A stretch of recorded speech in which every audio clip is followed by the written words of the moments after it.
بسم اللہ الرحمن الرحیم والصلاة والسلام علی رسولہ الکریم وعلی آلہ وصحبہ اجمعین۔ رمضان المبارک قرآن کا مہینہ ہے۔ شہر رمضان الذی انزل فیہ القرآن، شہر رمضان الذی کتب فیہ الصیام، اللہ نے نہیں کہا رمضان کا وہ مہینہ جس میں روزے فرض ہوئے، بلکہ رمضان کا وہ مہینہ جس میں قرآن اترا۔ قرآن کے اترنے نے رمضان کو عزت دی، رمضان کو بلندی دی، اور ساری آسمانی کتابیں، تورات، زبور، انجیل، ابراہیم علیہ السلام کے صحف، شیس علیہ السلام کے صحف، یہ سارے کے سارے اللہ نے اس مہینے کا اس کے لیے انتخاب فرمایا۔ تو میں وہ سامنے لکھا ہوا دیکھ رہا تھا تو اس پر مجھے کچھ بات یاد آ گئی، وہ کرتا ہوں۔ ھذا بلاغ للناس، یہ پیچھے لکھا ہوا آیت ہے سورہ ابراہیم کی، ھذا بلاغ للناس ولینذروا بہ ولیعلموا انما هو الہ واحد ولیذکر اولو الالباب۔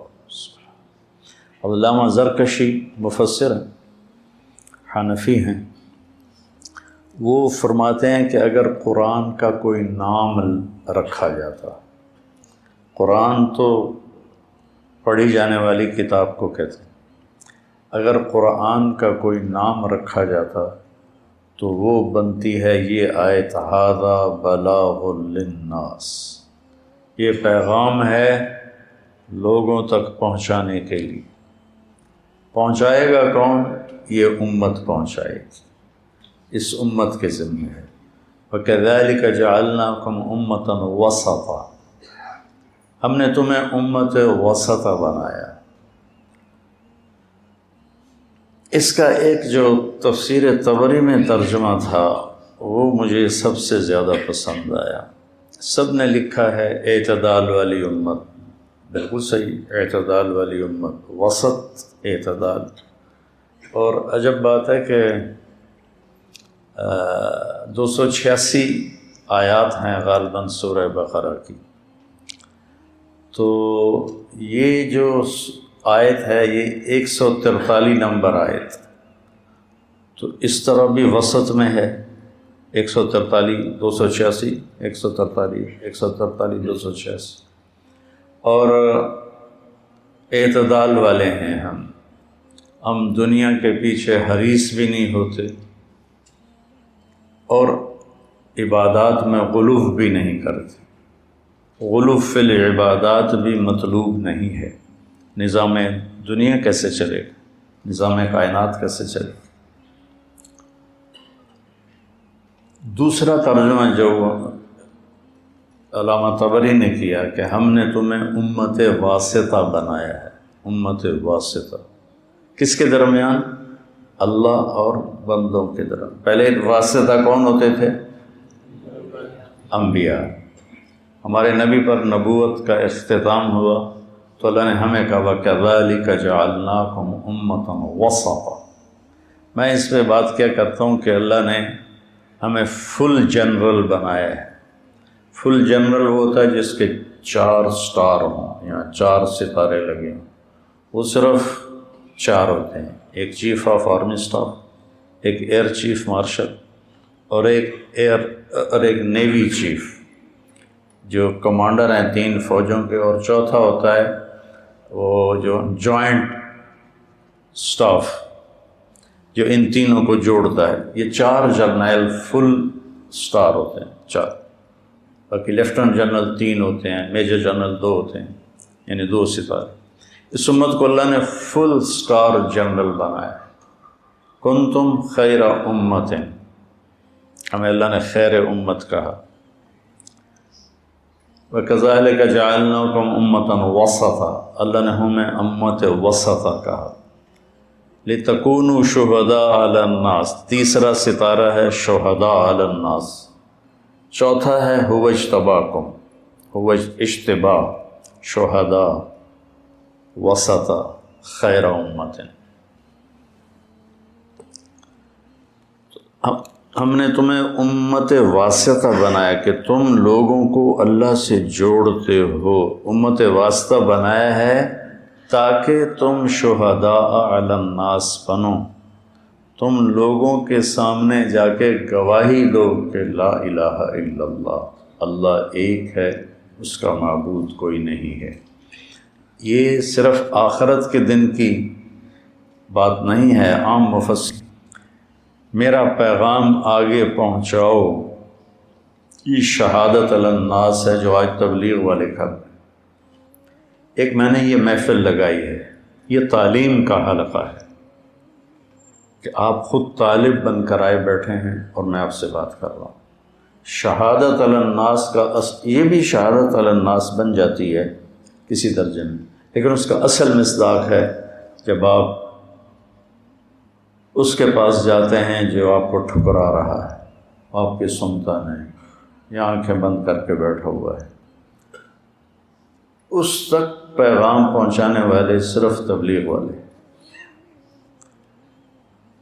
میرے پاس جب پہلی دفعہ گورنمنٹ کالج لاہور میں ہمارے کالج کے لڑکے آئے بات کرنے، تو پہلے تو مجھے سمجھ میں نہیں آیا کہ یہ کیا کہہ رہے ہیں، ایک لفظ سمجھ میں نہیں آیا، کبھی سنی نہیں تھی دین کی بات۔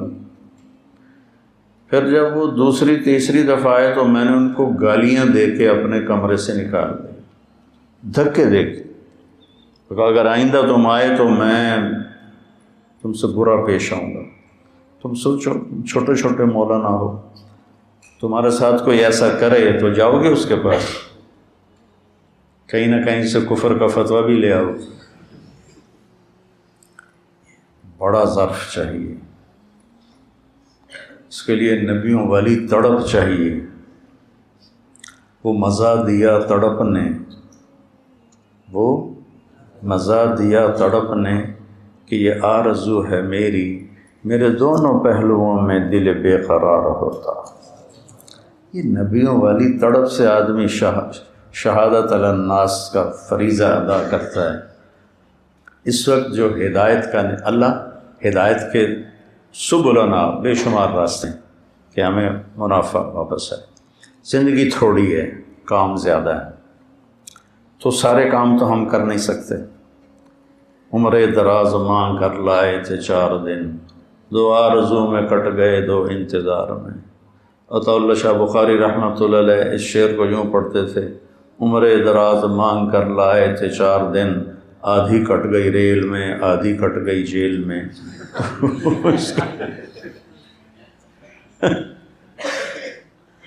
تو اب کام ہے زیادہ، ٹائم ہے تھوڑا، تو ہمیں اختیار کرنا اور چھوڑنا، اخذ اور رد، یہ کس چیز کو لینا پڑے گا، کس کو چھوڑنا پڑے گا۔ تو اہم فل اہم اس لیے ہے۔ تو اگر آپ اپنی زندگی کو جو آپ پڑھ رہے ہیں اس کو قیمتی بنانا چاہتے ہیں تو اپنی طاقت کو تبلیغ میں خرچ کرنا سیکھیں، علم کو بھی ساتھ رکھیں، اور اپنے گھر کی زندگی کو بھی ساتھ رکھیں، کہیں پڑھانے کا موقع ملتا ہے اس کو بھی ساتھ رکھیں۔ میں کسی بھی خیر کے کام کی نفی نہیں کرتا، لیکن جو سب سے بہترین خیر ہے وہ آپ کو بتاتا۔ ھذا بلاغ للناس، اس سے خوبصورت اور قرآن کا تعارف کیا ہو سکتا ہے؟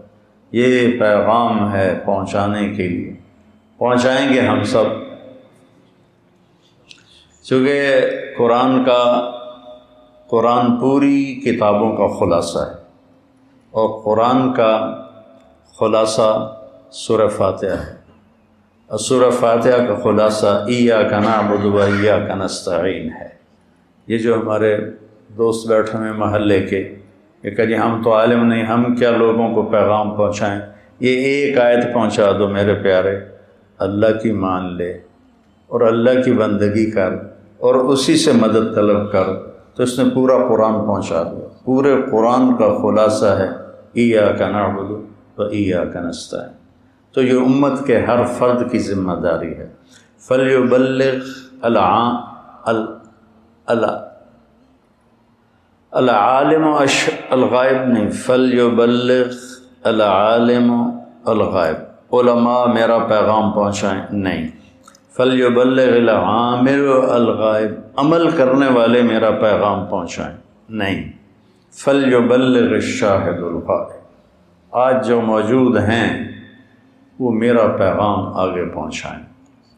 تو بچوں، اپنی زندگی میں تبلیغ کا جذبہ پیدا کرو۔ ایک آدمی آپ کی وجہ سے کفر سے، جنید جمشید رحمۃ اللہ علیہ اور میں ریونڈ کے اجتماع پر تھے، رات کا وقت تھا، کافی رات ہو گئی تھی، باتیں کرتے کرتے ایک دم وہ رونے لگا اور اتنا رویا کہ اس کے جو نا منہ سے رالیں نکل کر داڑھی اتنا حصہ اس کا سفید ہو گیا منہ کی رالوں سے، اور ایسے ایسے کرتا اور کہتا مولانا آپ کو پتہ نہیں آپ نے مجھے کہاں سے نکالا۔ یہ ایک جملہ دوہرا رہا تھا، مولانا آپ کو پتہ نہیں آپ نے مجھے کہاں سے نکالا، آپ نے مجھے کہاں سے نکالا۔ ایک آدمی جہنم کی طرف جاتا ہوا میرے پاؤں پکڑنے سے تبلیغ میں آ جاتا ہے، توبہ کر لیتا ہے، نیک بن جاتا ہے، تو میرے لیے بہت بڑا سرمایہ ہے۔ حالات کے ساتھ ساتھ آدمی کے اوقات اور کام بھی تبدیل ہوتے ہیں۔ جب 1991 میں میری عمر 38 سال تھی تو ہم بنگلہ دیش گئے، تو وہاں سب سے پہلے اردو والوں کی 3 چیلے کی جماعت اللہ نے میرے ذریعے سے تیار کروائی۔ اس میں ایک آدمی ان کا سرکردہ تھا، وہ جاتا تھا تو باقی 4 جاتے تھے، وہ نہیں جاتا تھا تو وہ 4 نہیں جاتے تھے، اس کا باپ اجازت نہیں دیتا تھا۔ میں ایک آدمی کو لے کر، ان کا رشتہ دار تھا، ان کے گھر گیا اور میں نے ان کی منت شروع کی۔ اب وہاں کوئی میری تقریر تو نہیں چل رہی تھی، بوڑھے بزرگ تھے، میں ان کی منت کر رہا ہوں اور وہ انکار کر رہا ہے، منت کر رہا ہوں وہ انکار کر رہا ہے۔ 1 گھنٹہ گزر گیا تو وہ جو مجھے لے کر آئے تھے نا، انہوں نے مجھے یہاں سے میری شلوار پکڑی، بس کر بھائی چلیے، کوئی نہیں مندہ بڈھا۔ 2.25 گھنٹے میں نے ان کی منت کی، 2.25 گھنٹے میں بیان ہوتا ہے، اور 2.25 گھنٹے میں میرا ایک جملہ تھا، بزرگوں اجازت دے دو، آپ کی بڑی مہربانی، اجازت دے دو۔ آخر وہ تنگ آ کے کہتا ہے اچھا جا، لے جا، میری جان چھوڑ۔ تو اللہ نے اس پوری قوم میں تبلیغ کا کام زندہ کر دیا۔ غریب کا سال بھر کا روزہ مل کر افطار کروائے، تقسیم رحمت رمضان راشن پروگرام۔